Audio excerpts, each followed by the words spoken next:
Hey guys, Thomas the Solution here, aka Mustached Tom, here to review The Darkness. Whew. Featuring Kevin Bacon and family. So, Mr. Kevin Bacon plays a character named Peter, who's, I guess, some construction worker or something, some sort of businessman. Their family goes on a trip to a place where their son takes some sort of ancient artifact or whatever, brings it back, and typical cliche horror stuff happens to them. Then they must go and get the help of these other individuals who know how to ward away spirits slash demons. And other than that, this is pretty much your average cliche, very safe movie. Uh, Brought to you by the same people who thought they could get away with the Gallows, and they had enough money to put together the Darkness. So this is probably gonna keep happening.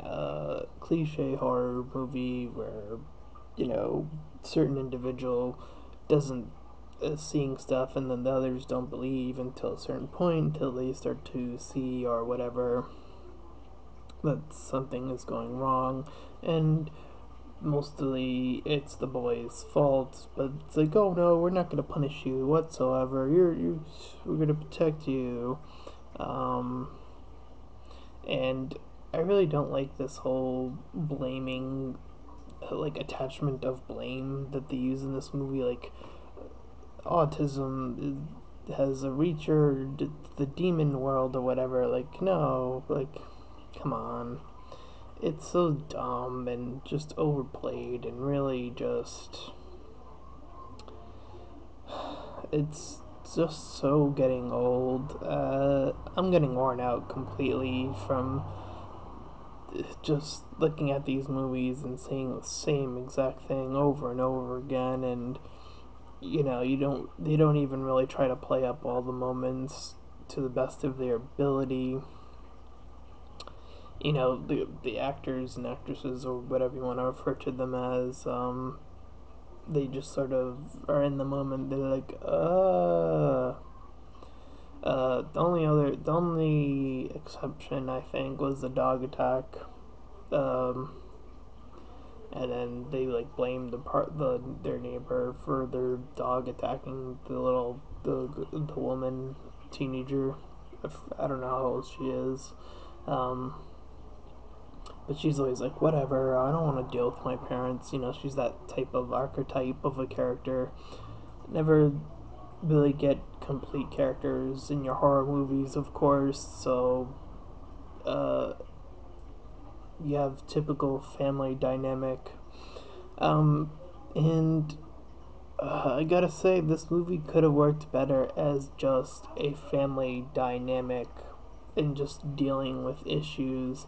They didn't have to involve the supernatural element in this movie, but then again, this is the same people who again brought the Gallows, something that had so much potential for being an original horror film, completely falling flat, and you get this follow up, and it just shows how lazy, how uninspired, how just by the numbers these people are willing to go to just make money.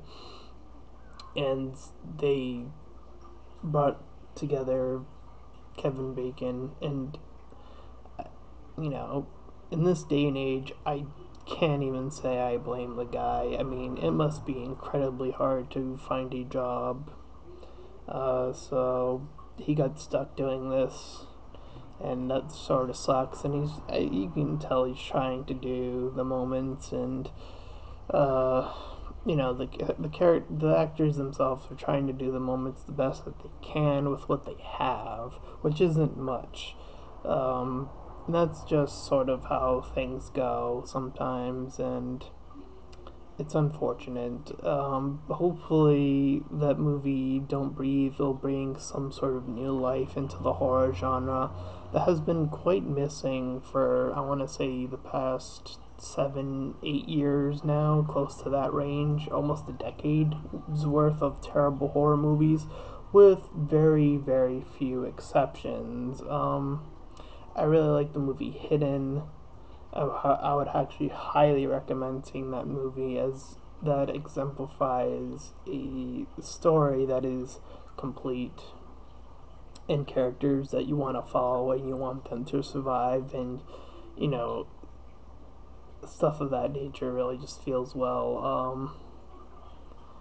And you have your other movies, so it's just so jarring to sit through something of this boringness and being like, well, seen this 1,000 times this year in the last few years, except that this probably had more of a budget than most of the movies I've been seeing lately, so there's even less of an excuse to be this bad.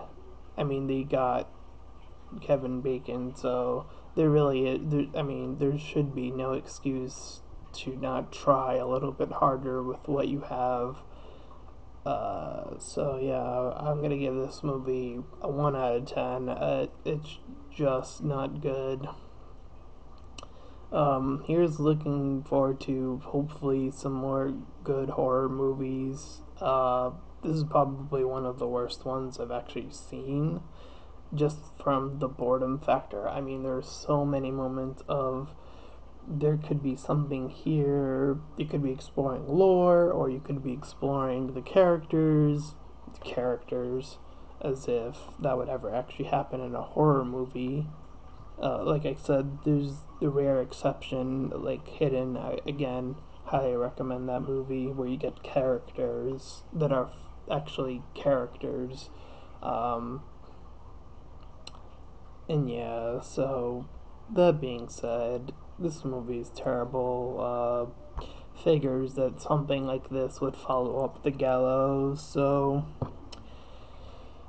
they probably will get enough money to make another crappy horror movie, and that sucks. That sucks that we are. It's so easy to fall into this trap of we're making money, so let's just throw a bunch of crap and call it a movie. So, with that being said, maybe one day we'll finally break the hole, or whatever you want to call it, break the mold that we have sort of stuck ourselves into with the horror genre being so terrible as it is lately. Uh, and maybe we'll find those more hidden gems among the amount of crap we get per year of this. So maybe. With too many maybes, not enough certainty. So with that being said, I'm Thomas Azul Jr., aka Mustached Tom, and I'll see you guys next time.